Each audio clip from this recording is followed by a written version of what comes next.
அடுத்தபடியாக ஹதீஸ் விளக்கம் என்ற தலைப்பில் முகமது நியான் பை வாங்க, தூங்காதீங்க, குடுகுடுடியாருங்க. நியான் அவர்கள் ஹதீஸ் விளக்கம் சொல்லுவாங்க. அமைதியா கேளுங்க, என்ன சொல்றாங்க பிள்ளைங்கன்னு கேளுங்கம்மா கொஞ்ச நேரம். அஸ்ஸலாமு அலைக்கும் வரஹ்மத்துல்லாஹி வபரகாத்துஹு. அப்துல்லா,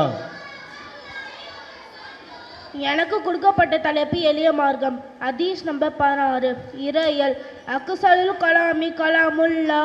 சொற்களில் அழகானது அல்லாவின் சொல்லாகும். அல்லாஹ் தஆலா மனிதர்களை நேர்வழிக்காக இந்த வேதத்தை அருளினார். திருக்குரான் ஓதுவதாலும் கேட்பதாலும் நன்மை கிடைக்கிறது. ஹதீஸ் நம்பர் 17. அத்துவாஉ சிலாவுல் முஃமினி. துவா மூமினுடைய ஆயுதமாகும். துவா கேட்பது ஒரு வணக்கமாகும். துவா கேட்பதால் அல்லாஹ் மகிழ்ச்சி அடைகிறான். துவா கேட்பதற்கு கண்டு அல்லாஹ் அதிரூபம் அடைகிறான். ஹதீஸ் நம்பர் 18. மனிதா மாலே சனோ ஃபலேச மின்னா. தனக்கு சொந்தமில்லாததை சொந்தம் கொண்டாடுபவர் நம்மை சார்ந்தவர் அல்ல. நல்லவர்கள் எப்போதும் அடுத்தொரு பொருள் மீது ஆசை கொள்ள மாட்டார்கள். அடுத்த ஒரு பொருள் அவரது அனுமதி என்று எடுப்பது தீய பழக்கம். தேவை ஏற்பட்டால் அவரது அனுமதி பெற்று வாங்கிக் கொள்ளலாம். ஹதீஸ் நம்பர் 19. வாழ்வியல். தில ரபி ஃபீரிதல் வாலிதி.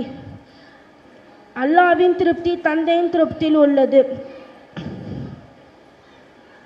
பெற்றோர்களுக்கு மாறு செய்வதும் பெரும் பாவம். எந்த பிள்ளைகளால் அடைகிறார்களோ அல்லாஹ் தஆலா அவர்கள் மீது மகிழ்ச்சி அடைகிறான். எந்த பிள்ளைகளால் அவரது பெற்றோர்கள் வெறுப்படைகிறார்களோ அல்லாஹ் தஆலா அவர்கள் மீது வெறுப்படைகிறான். ஹதீஸ் நம்பர் 20. பண்பியல். இன்னல்லாஹ ரஃபீகுன் யுஹிப்புர் ரிஃப்க. நிச்சயமாக அல்லாஹ் வெண்மையானவன், அவன் வெண்மையை விரும்புகிறான். வெண்மையான அணுகுமுறை மிக நல்ல பழக்கம்.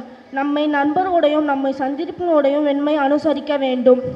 வன்மை மனம் கொண்டவர்கள் அல்லாஹ் விரும்புவதில்லை.